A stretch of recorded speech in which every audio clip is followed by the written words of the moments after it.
Superheroes are the greatest people in the world.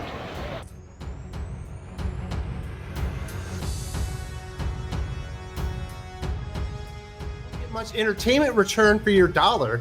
Well, I just thought, there's a lot of stuff going on with, with how bad the books are nowadays. But a lot of people do that. Who's out there actually promoting something worth reading? And if you don't like my politics, don't buy my book. Well, I gotta tell you, without fans, the whole entertainment business would fade away.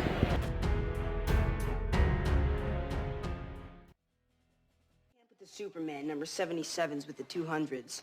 They haven't even discovered Red Kryptonite yet. I don't like horror comics. You'll like this one, Mr. Phoenix. It could save your life. I hadn't really done a comic talk recently, so I thought I would just talk about the state of the industry a little bit more. It's come up a little bit with a couple of recent videos that I've done, but I really want to dive a little bit deeper into DC Comics. And recently, many of us have had praise for Jeremy Adams, his work over on Green Lantern after working on Flash. He's done some good stuff there. His first issue of Aquaman, I enjoyed very much. The link for that can be in the description if you want to check that out. And you feel like there's been a lot of praise for folks who've enjoyed some of the Superman work, World's Finest, not Justice League Unlimited, I believe, is what it's called. But that's a Mark Waid book. I don't really support Mark Waid, so I really can't speak to that. And there's been a few other things that have kind of come and gone that people have enjoyed. But for me, the red flag here is some of the other things that indicate the activism is still very strong. They haven't really moved away from allowing people who are not interested in telling superhero stories in their brand, which is their brand. They're not a lifestyle comic. Then why are we doing lifestyle storytelling? And this has become, again, another issue. And the fact that they don't take themselves and their content and their IP that serious. And that's where it will take me to the first part of what I'm going to talk about. Yeah, I can't make it up. I mean, I know it's sort of meant to be some sort of like April Fool's type thing, but is it really? I mean, they took a very popular character with Harley Quinn, who really was supposed to be a sidekick character. They turned her into a slut, then a lesbian, and now she's just this nasty, revolting, gross individual. And she's literally doing a book that's called The Harley Quinn Fartacular, Silent but Deadly. Get it? Ha, ha, ha, ha, ha, ha. Let me read this. Calling all sickos. This one's for you. Been holding in as much the worst bits of bubble guts for the last 32 years. It's about leading to this epic expulsion. Your nose will never be the same. You'll gag, you'll cry, you'll feel things you ain't never felt before. This fine publication is a celebration of all things past, present, and future. Sequential arts place in the annals of history is about to change with the release of the Harley Quinn Fartacular, Silent but Deadly, a comic that promises to have the highest concentration of gas per page, GPP in parentheses. Technically, it comes out in April. It's going to have a May cover date, and this is Joanne Starr. And again, I'm not up to date. I don't follow some of these people close enough, I guess. I know her from Fire and Ice, and Fire and Ice was just an absolute god-awful project and a sort of wannabe thing. Like it's a woman that feels like she's in this only to, be an activist, say weird, crazy things. And this is her latest. I don't know why she would be in this. I don't know what it is that DC thinks that they can accomplish by doing a fart centric book, and that's what they want to do with this main character that people recognize and would want to buy merch for, and in theory would want to buy her comic, is to turn her into this gag. I don't know.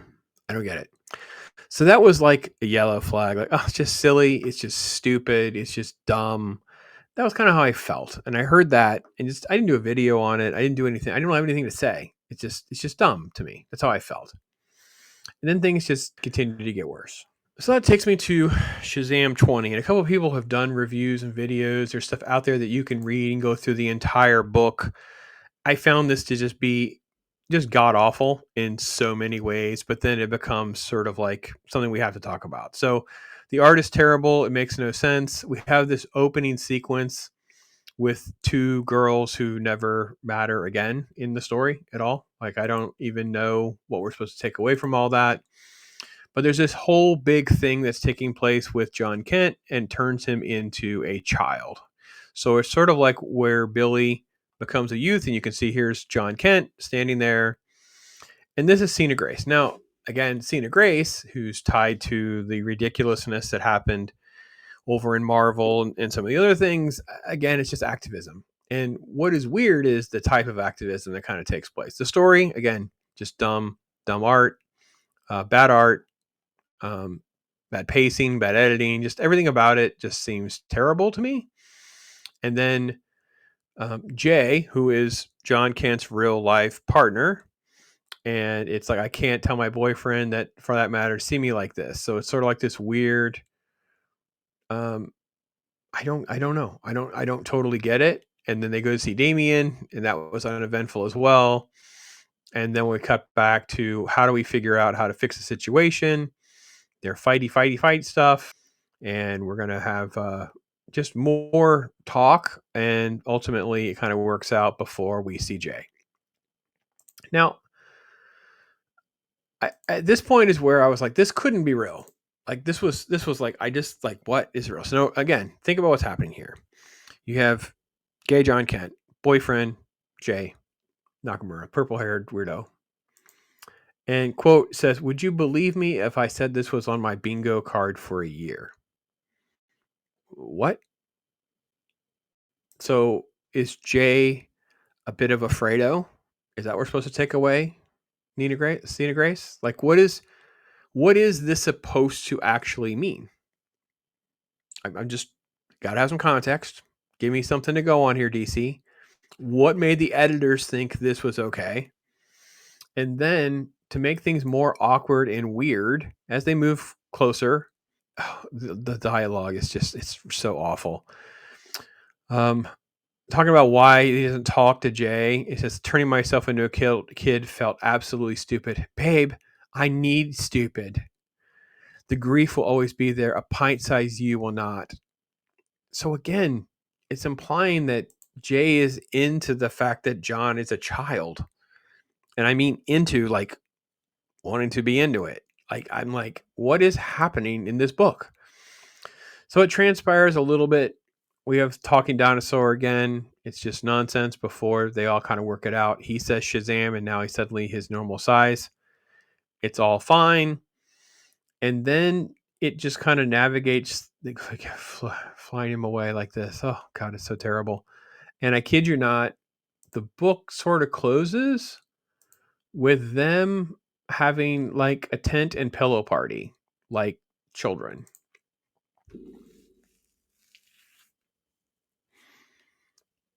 If you don't take it serious, why should I? I dipped out of Shazam after the dawn of DC. I thought it started off pretty good.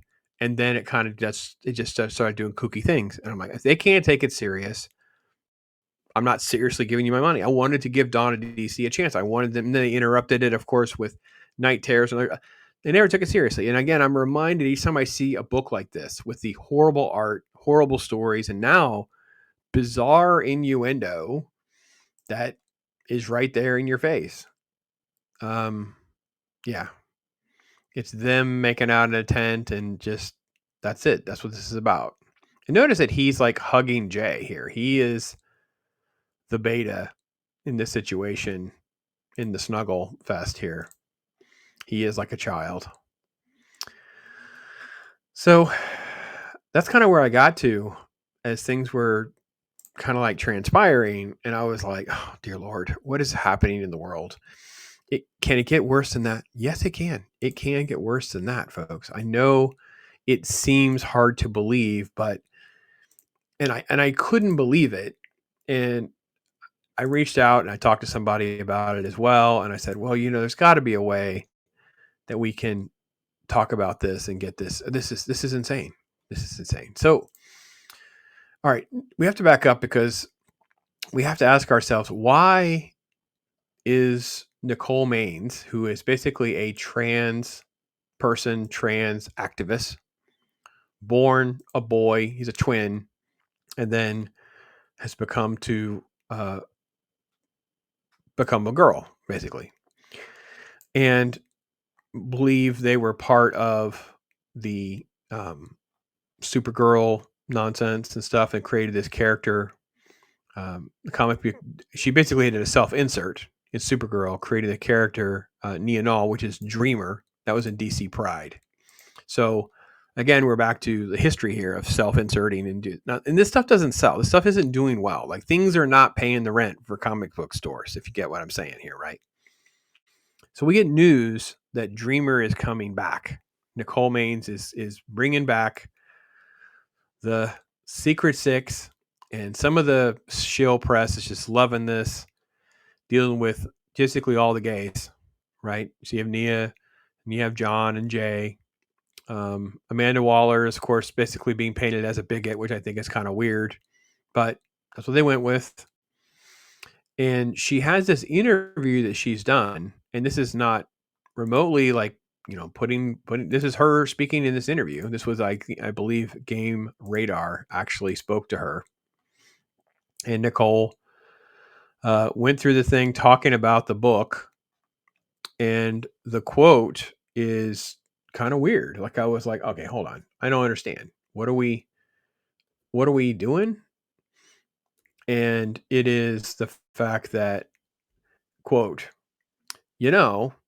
not to be woke, but to have one of those major characters. Is Dreamer major? Okay, we'll just let it go. Especially right now in the political climate, because right? Be a trans woman and not to be the center of her story, while recognizing that this is part of her life. So again, it's self-insert stuff. In the first couple pages of Secret 6-1, we see her having this vision of her bottom surgery, which I don't know if it's ever been done in comics yet. Well, Nicole Maines, I didn't think we needed to have visions of bottom surgeries. I didn't think we needed to have some of the visions that you clearly are having issues with and wanting to share with the world. You wanted to put your situation out there. I think to be able to have those bits of representation and those little nods to another part of who she is, as we're being told, quote, it doesn't exist, there's only two genders. I think it's a fantastic to be able to continue having this visibility in comics. So in other words, it's politics, it's agenda, it's self-assertion, it's someone with an axe to grind. They don't care about these characters. There's no ambition here to tell a good story and get comic books sold or get new people reading it. No, it's about an axe to grind. Then she goes on to say, quote, to have her flanked, her being Dreamer, flanked by bisexual Superman with his gay boyfriend. I didn't know John was a bisexual. I just assumed he was all in on gay Jay. And okay, let me go back up. Have her flanked by the bisexual Superman with his gay boyfriend, Jay. And then with Black Alice, whatever the F she is, you try to give her a label and she turned into a frog. You do something horrible to her. Then we can have Catman, a resident bisexual daddy, and whatever the F he's going to go on with Deadshot. Whatever he's going on. I didn't know Deadshot was not gay. It's fun. It's the true meaning of the Secret Six. So is the Secret Six about telling a superhero story? Or is it, let's just get a whole bunch of gays, lesbians, bis, trans, whatever they want to do, throw them all together so Nicole Maines can feel like she's pushing back against the oppressive politics of its time.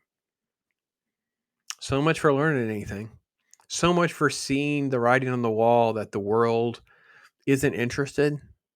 I understand you don't feel seen because you're so insecure and you have your mental instabilities for whatever's going on in your life with your baggage. Most of us just don't care. We just want a good comic book. We want a good story, Nicole Maines. If you're a chick now and that's how you want to see yourself and you're not bothering anybody, that would be fine. That'd be one thing. But you're not doing that. You're putting it in material, and your goal will be, in my opinion, your goal will be to get your 6 or 8 issues in, get your trade paperback, and then outsource the sales through Amazon and Scholastic to get them in the hands of kids. That's what you want. You want to normalize all this. You want to feel like you're being seen. You want to be able to talk to the others that are like you with whatever agendas, dysphoria you have, whatever issues are in your past. And you want to feel like the only way you exist is if you can insert yourself in these stories that that you're getting paid by DC Comics. And DC Comics, you clearly just don't care. You don't want us as customers. You want to just continue to hire these activists. You want to push the line as much as you can with the Fredo references and trans characters and bi characters and bisexual Superman. He ain't going back to heterosexual now. He ain't going to dump gay and have a chick. That ain't happening. You know what kind of backlash there'll be then? No, it can't be in DC Pride. No, it has to just keep going. Then we got to have whatever the F Catman's doing with poor Deadshot, who's now, I guess, going the other way. It just never stops. It just never ends. DC Comics has such a long way to go, and the legacy of Jim Lee will always be tainted by this direction and this era of his leadership there, rather than his great creations and his art and the contributions that he's made for years. It's always going to be tainted by, he did all this, but he also ran DC into like ultra activism that was destructive to the brand. And that's where we're at. They will be partially responsible for them. And again, if they were not part of a conglomerate company, they would have already gone broke. That's just all there is to it. The numbers are there. No one's denying the fact that they're part of these two companies, DC and Marvel, are part of these conglomerate corporations with so much cash coming in through other mechanisms that the way they've survived is because they're being funded, co-opted off the teats of other IPs, other stuff, other material, theme parks in the case of Disney, whatever. It doesn't matter. So they're on their own. They're broke. And they're relying mostly on variant covers to even get the sales that they're having. Like, dude, if there was like a refund option, I mean, I can't even imagine the numbers. I don't know. I'm actually grateful that we're in an age of digital, that we can have these conversations. We can talk about stuff, and you can at least raise awareness and talk to one about how bad all that is, so people will know to continue to stay clear of it. Because if it doesn't have Jeremy Adams' name on it, I wouldn't even consider buying it. And since DC is DC, I'm not buying Jeremy Adams stuff. I'm sorry, bro. I will wait until it's secondary market. I will wait till it's in the dollar bin. I will wait till it's on eBay. I will wait till the money is already in the system. You will not get a pre-order from me. You will not. You will not get money that's going to incentivize, even though it should be to incentivize good things. They can't. The whole brand is tainted by all this nonsense. I'm sorry. It just is. There's no way to parse that out. You just can't do it. And I'm not trying to like let Marvel off the hook, because I know it's completely crazy over there too. But DC seemed like there was some movement and some changes happening. Oh, no. This is nuts. Absolute dumpster fire. That's what it is. It's an absolute dumpster fire. Anyway, you guys hit me. I know. I've said a lot of stuff. You guys let me know what you guys think. Thanks for watching, everybody. Tons of stuff in the playlist in the descriptions you could check out other videos on.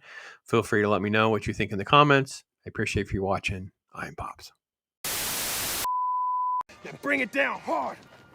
Someday, put it together. What are you doing? Dance off, bro. It's just been me sitting here for 40 seconds because my computer wouldn't load. Boy, isn't that like some great content for anybody that happened to notice. It's so dumb. It's so dumb, it's brilliant. No! It's just dumb.